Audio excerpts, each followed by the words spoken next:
Hello, everyone, and welcome to another The American Viking Studio podcast.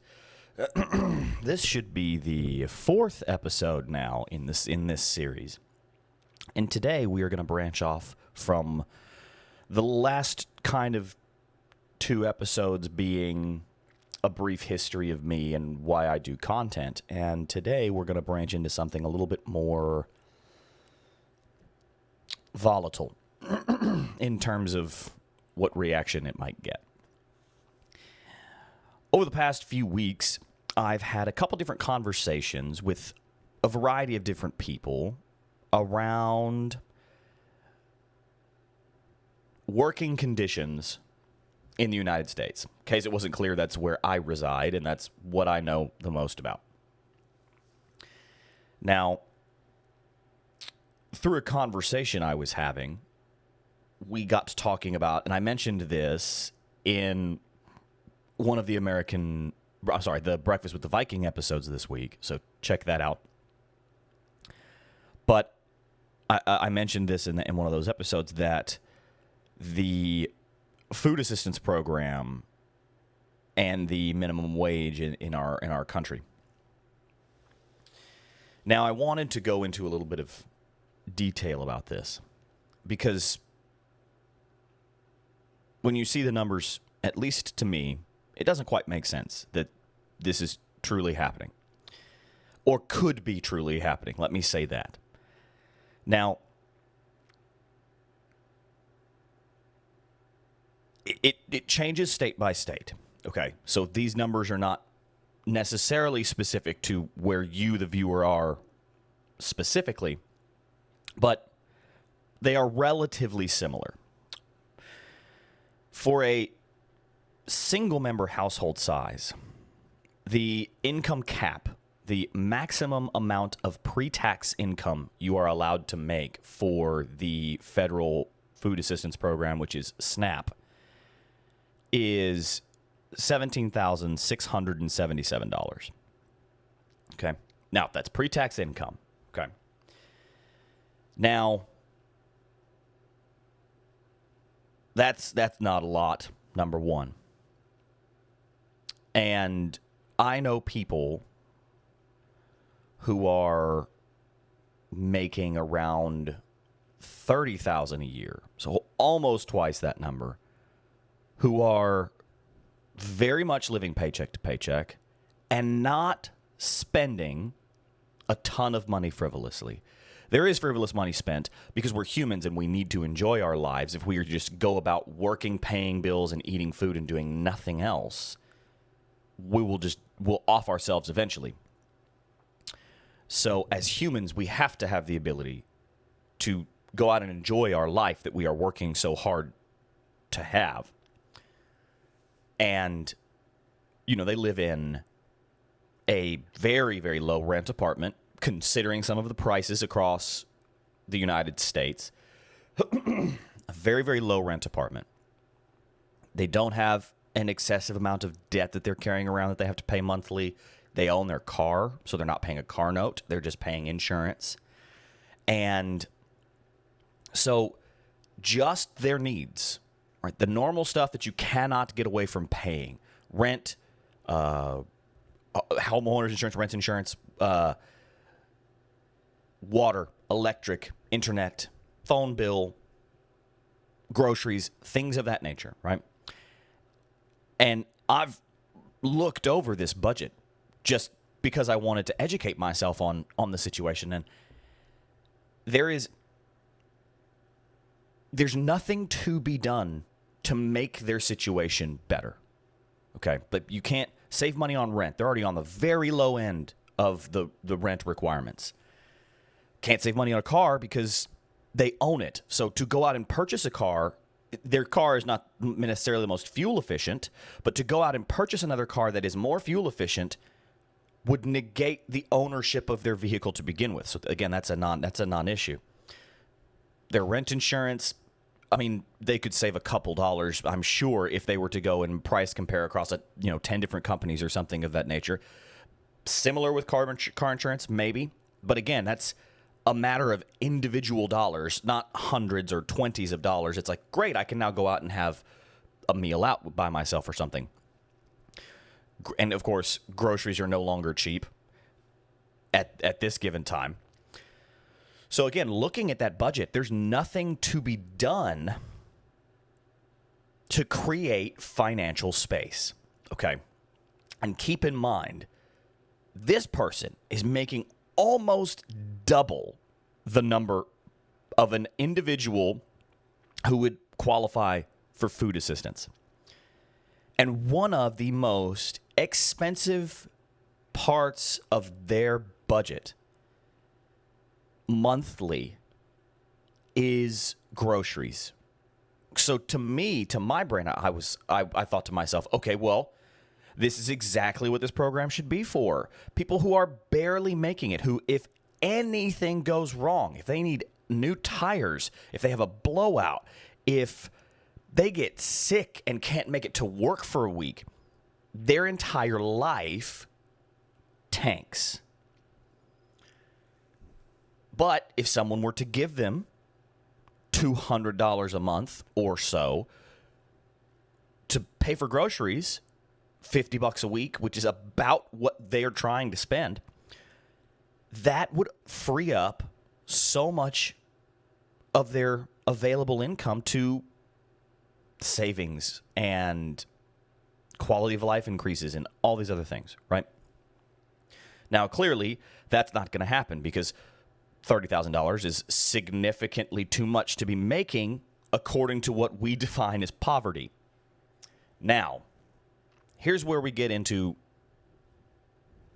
some of the things that bother me as a human. Minimum wage in our country is set, I believe right now, at $7.25. I don't think it has changed. $7.25 at 40 hours a week. Again, we're taking numbers so that we understand it. 40 hours a week, which is what everyone considers a full-time job. 40 hours a week, 52 weeks a year. You didn't miss a day. You didn't miss an hour. You make $15,080 pre-tax income. That means you are $2,600 less than the max cap for a single household who is eligible for food assistance. After having seen a person struggling to live off of $30K a year, seeing this number, 15 grand, which is literally half of 30K, how is a human being supposed to survive there? Even with food assistance. How's that supposed to happen? I know there are other opportunities as well. There's rent assistance in some states and all kinds of different things. But why is that metric? This is what my brain does not comprehend. Why does that metric even exist? Why would we pay someone below a max income cap for an assistance program? Why is that number even... Why does that exist? Why in the world would we do that? And I've heard this argument before, and I'd like to kind of go ahead and bridge this real quick. A lot of people will say, well, minimum wage jobs are not meant to live off of. And to that I say two things. One, do you expect college kids and high school age kids to work all of these jobs that we consider minimum wage? Because if you do, you cannot complain about them being understaffed. You cannot complain about stuff being wrong. These are literal children who have not worked in the workforce for any meaningful time. And so you either have to live with the consequence of only believing that entry-level job personnel should be working these positions, or, and this is what I believe, if you identify a service as well and good because you are willing to spend your money that you earned for it, that person who is offering you that good or service does not at all deserve to live below the poverty line.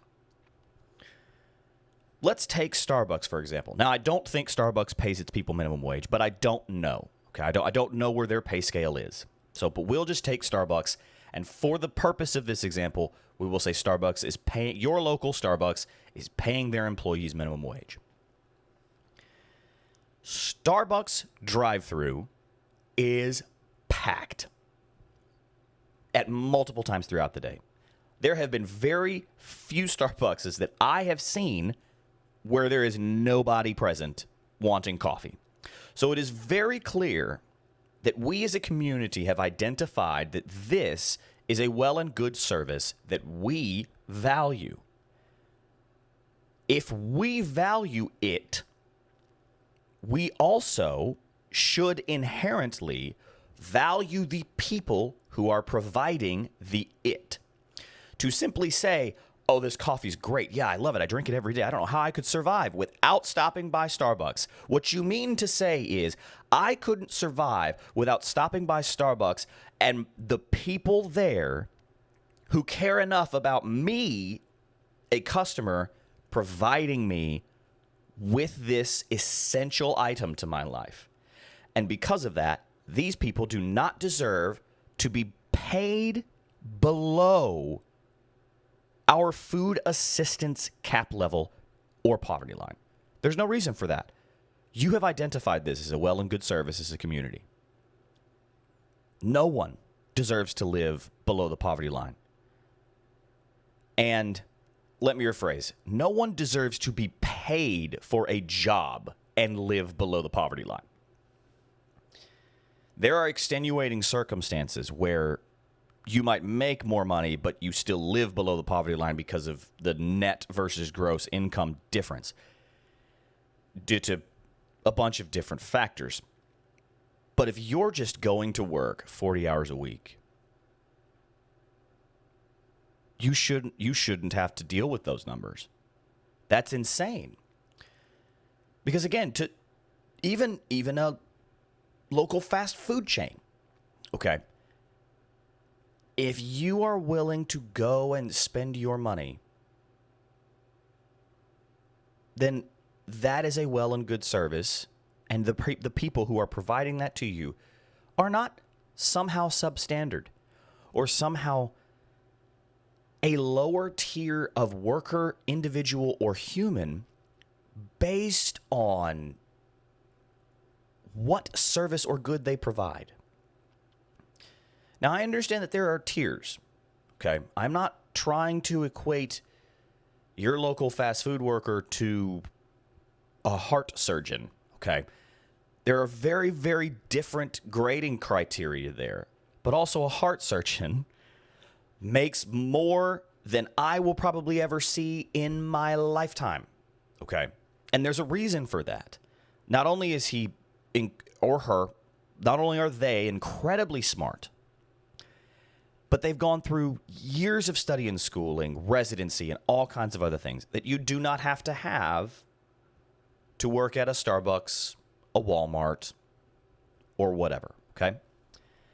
However, that does not mean that the gap, the canyon, needs to be so large between the two. And I have not been able to justify and come to terms with why we would think this way as a community. How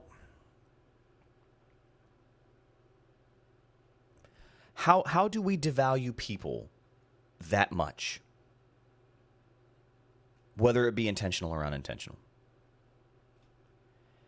How is it that we managed somehow to create an environment where taking advantage of people for financial gain is not only accepted, but appears to be one of the only ways to succeed? And It's just something that strikes a chord with me. And this has been fairly recent. I think I mentioned to you guys in an earlier podcast, I've been relatively lucky in terms of my job selection and my kind of workforce path through life. So I have not had to deal with some of the more terrible experiences that I know people out there are dealing with and have had to deal with. And there have only been a couple of instances where I've been just in shock, essentially, that a business, a company would treat its people this way. But again, I cannot seem to make it make sense. I try to be a logical individual. Try being the key word. Okay. I try to be a logical individual and think about things in a analytical, fact-based format.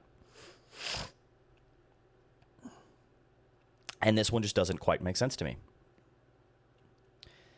And I mean, it's the people who go to their jobs that make our country, community, and everything work the way that it does. Could you imagine if everyone quit Walmart? It would bring our ability to go about our daily lives to a screeching halt in a matter of days. Right? Because Walmart is so large that if all the workers were to just stop showing up, if the trucks stopped rolling, yes, there's other grocery stores in the area, sure, but they're not equipped to handle the volume that Walmart does because it's Walmart. So how long do they survive before they have nothing to sell to anyone else? And you take the problem like the toilet paper problem we had in the United States a year or two ago. If everyone believes they're not going to have access to something, it will be gone much before it needed to be. So if our labor force is so important to us as a community for our survival, our way of life continuing, why are we treating them so poorly? And there are certain states that legally on the state level treat their employees worse than anywhere else. People like to bash California, but they have some fantastic labor laws over there for their, well, okay, fantastic may be a stretch. They have some good policies in place for their workforce over there. And then there are other states where the labor laws are skewed so heavily in the direction of the employer that the employee has no power whatsoever at all.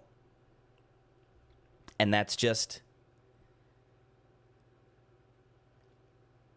it's not a comfortable thought, especially in states like that, because it makes you immediately expendable. There are states, the at-will employment states, I believe is what they're called, where the employee or employer can terminate employment with no warning, no reason. They can just walk up to you and say, "You're done, go home." And that's it. And to have to live with that knowledge is not a comforting feeling. To have to go, to be offered a job, but in the back of your mind to know this is as temporary as they want it to be. Right? Because, again, they can cut you loose for no reason, and they don't have to give you that reason. They can just say, "Thank you, sir. You're done." And you can say, "Why?" "Oh, well, it's just our decision." And then you no longer have a source of income. All the work that you've put in, other than the paychecks they were providing you, completely worthless. You were nothing more to them than a number, a cog in a machine. You're not a human. You're not a person with needs. You're not a person relying on a paycheck. You're not a family member. You are none of those things. You are simply a digit. And they found a different digit, or they didn't need that one anymore to begin with. So they just... So you start seeing, when you pile all these things up next to each other, you start seeing a very clear picture of how much we truly value people in the workforce. And it seems that we, as a community, have stopped understanding what value is in the workforce. Because there are people who make quite a bit of money. There are jobs all across the United States that make quite a bit of money, even starting out. Computer technologies is one of them. Lawyers, doctors are the big ones, right? There are known professions that you can go into if you have the brain and the patience to do it, where you can make good money just starting out. But what about everyone else? Are we expected, everyone, to be doctors, lawyers, computer engineers? Then what happens to the rest of society? What happens to everything else that doesn't pay $100K a year? Because again, it just seems we don't understand value. Yes, lawyers are valuable, especially when you're trying to fight a given system and you want to win. A lawyer is a valuable thing. Doctors are valuable. We all get sick. Computer engineers, IT professionals, programmers, developers, all valuable. I'm literally on the internet talking to you right now, so very clearly these people are valuable to me personally. And as a general rule, we all have these cell phones. Everything runs off of the World Wide Web at this point. So, yes, these are valuable things. And maybe you can consider them more valuable than some others. But does that mean that there are certain things that are not valuable at all? That's where I draw that line. It's like, okay, just because these given professions and these given job descriptions are considered more valuable than others, why then is the standard for value non-existent at the lower tiers? Why does everyone who provides the services that make our daily life run, okay? Because you got to remember,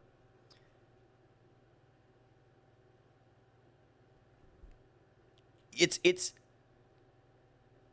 the receptionist at the front desk did not have to get the education that the doctor did behind them, but the receptionist at that front desk is equally responsible for ensuring that that business runs as the doctor is, okay?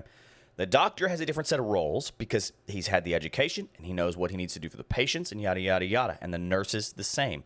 But that front desk receptionist still has a very, very important part to play and does not deserve to live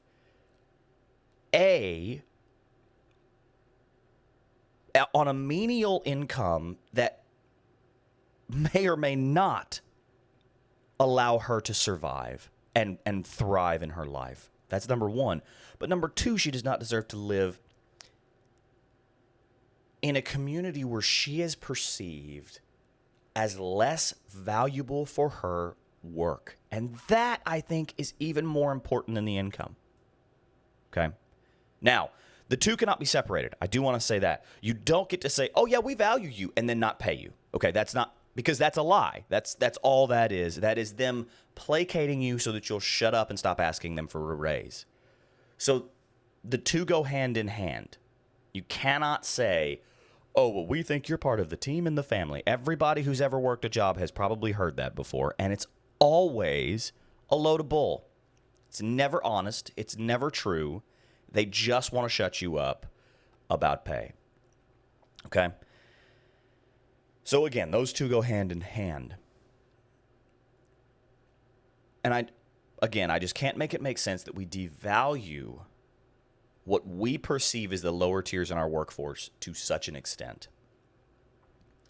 It's not like the money's not there.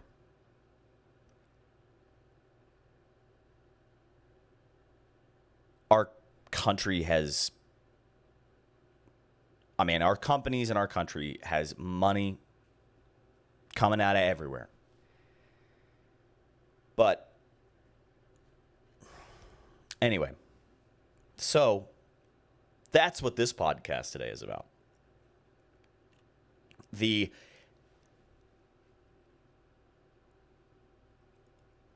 What I believe to be horribly skewed perception that we have as a community.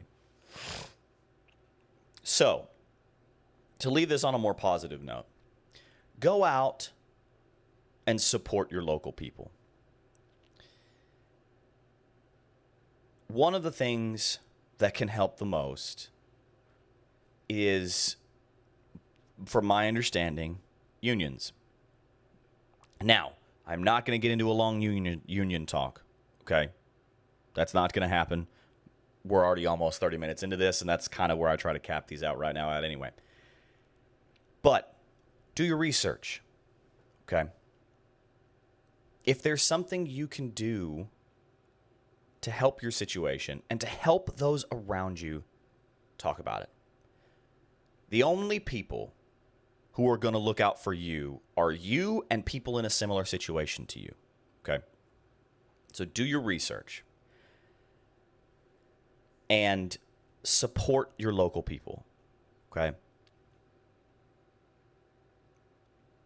If you're not one of the lower wage workers, keep them in your mind, okay? When you go places, understand what it is that they're facing, and if you've never had to deal with it in your life, count yourself lucky, number one, but number two, understand that your way of life and your understanding of how life's interactions work in your life are nowhere near what they understand. So don't get upset at them. Don't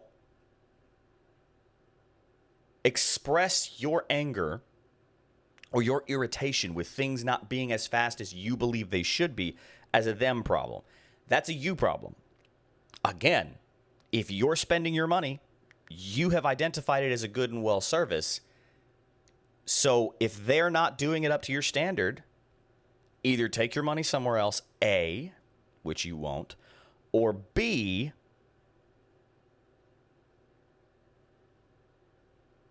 be a proponent for the change and assist in ensuring that the standards you believe should be met are met by making sure their standard of living is met. That's how that works. Well, that's all for me, fellas. A little bit of a heavier one this morning. No history on who I am as an individual or why I do content or any of that. So this has just been weighing heavy on my mind for a couple of weeks, and I wanted to get it off my chest and out into the ether. And I wanted to, in some small way, show my support in a way that I can right now for those of you who are struggling with this. So that's all I've got. So again, as always, I'm your host, the American Viking. Tune in next time. And if you liked this kind of content, please like, share, subscribe, leave a comment down below. And maybe we'll do more like this. Maybe we'll kind of adjust and see what content in terms of a podcast it is that you viewers like to see. And we'll see what comes next. Thank you guys for watching and have a great day.